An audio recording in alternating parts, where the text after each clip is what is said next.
Hi everyone, my name is Taylor Eovacious, and I did my advocacy paper about GMOs, which are also known as genetically modified organisms. Um, so my argument was that people should not consume genetically modified organisms. It's pretty simple. They're just extremely harmful, but we'll get there. So you're going to hear me through this speech talk about GMOs and genetically modified organisms, or genetically modified food. I'm going to talk about it intertwined. It's the same thing. GMOs is just a lot easier to say. So first of all, what is a GMO? It's defined by Non-GMO Project as plants or animals that have been genetically engineered with DNA from bacteria, viruses, or other plants and animals. So essentially, what the scientists are doing is they're taking DNA from other plants and animals and putting it into our food to get some desired effect, or they're tweaking the DNA such as to make the plant create its own insecticide. It's one of the things that they've done, or to be pesticide resistant so that they can spray the entire crop with a pesticide. That's not going to kill off the crop, but it's just going to kill off, obviously, all the bugs, all the pests. So the whole idea of creating a GMO is to increase the yield, so we're getting more food from our crop, to be drought tolerant. So, if we have a drought, obviously the plant is going to withstand that, and also to enhance nutrition. So if you guys have ever heard of golden rice, it's an idea that has failed many times over. It still is not working out, but it's something that's kind of in the works.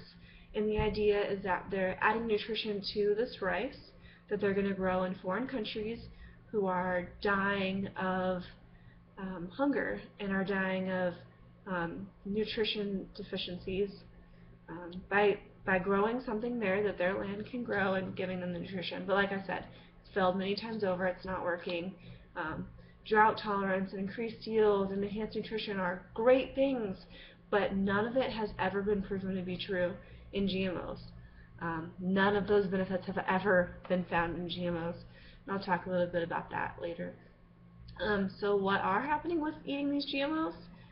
They're extremely harmful to us. According to Jay Smith from the Fight Against GMOs, this is from one study, they cause infertility, immune dysregulation, accelerated aging, and problems with insulin regulation, cell signaling, and protein formation.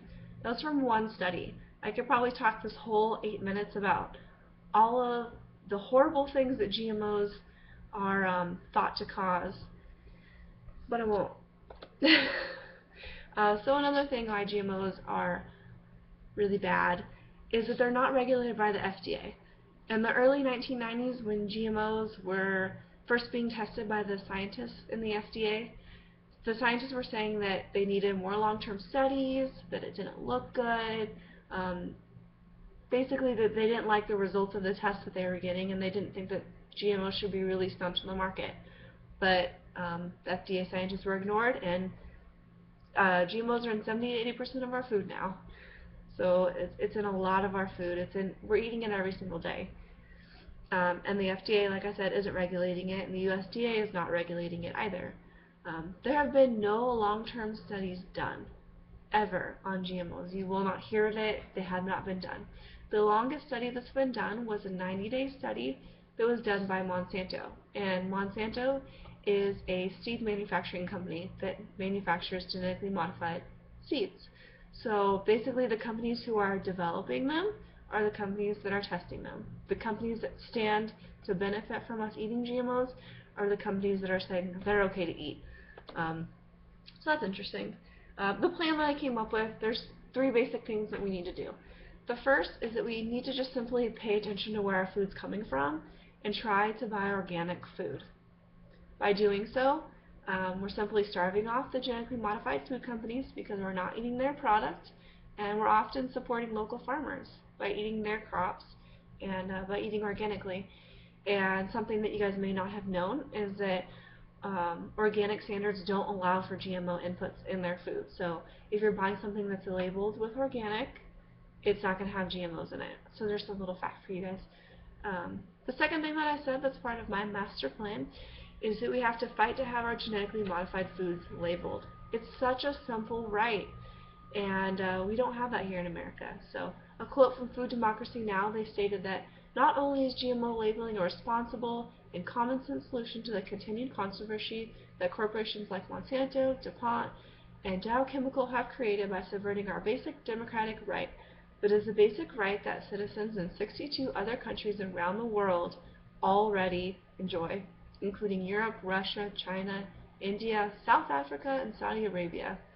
Notice America wasn't in there. We don't have that basic democratic right to simply know what's in our food and to know what we're eating. And unfortunately, that's something that we have voted for before, and it wasn't passed because it's something that people are just simply naive to. They don't know how huge this problem is. So that's a huge thing that we need to do. That's a big one. And the third thing that's part of my plan is that we have to vote to have genetically modified foods regulated by the FDA, or the Food and Drug Administration. As we know right now, GM foods, or genetically modified foods, are not regulated by the FDA, and they simply need to be. There need to be long-term studies done, because like I said before, we are the long-term study right now. It's in 70–80% of our food. We're consuming it every day, and we are, essentially every day, we are the longest study that's been done. That's a little bit scary. Okay, so who's going to benefit from this plan? It's simple. This plan is going to benefit anybody who eats or consumes genetically modified organisms, which is pretty much everybody, or at least everyone who is willing to quit consuming these harmful foods and to fight against the genetically modified organism companies. There's that. So why do people think that this genetically modified organisms aren't a problem? To be very honest with you guys, when I was writing this paper, I wrote it for 2 different classes. And so I've done a pretty decent amount of research on this subject, and both times I really tried to look into the subject and find something from the other side that was a decent reason why GMOs are happening, and I couldn't honestly find it. So this is what I think. There's 2 basic reasons why people think that GMOs are okay. And the first is that they don't understand that it's even a problem, and that they don't understand, or they believe that they're strictly regulated for safety, and it's simply not true. And like I said, it's a huge problem. It's in 70–80% of our food. That's huge, huge, and it's not regulated for safety, like I said. And the second thing is that people think that GMOs are beneficial to society because they yield more crop, and so therefore they could feed more people, and that's not true. So Ed Oplinger, who is the professor at the University of Washington, he compared the soybean yields in 12 different states that grew 80% of U.S. soybeans, and found that yields from genetically modified soybeans were 4% lower than conventional yields. So he did a study comparing the organic soybeans and the genetically modified soybeans, and the organic soybean grew more. That's astounding. So none of these things that the genetically modified food companies are promising, we're not receiving any of these benefits. And like I said, the things we are receiving, these diseases, these health problems, are huge. And we have to pay attention to that. And right now I believe it's up to us to pay attention to what we're eating, what we're putting in our bodies every day, what we're putting into our children's bodies every day. We have to educate ourselves on that, and we really need to genuinely care about what we're doing. And that's all I have for you guys.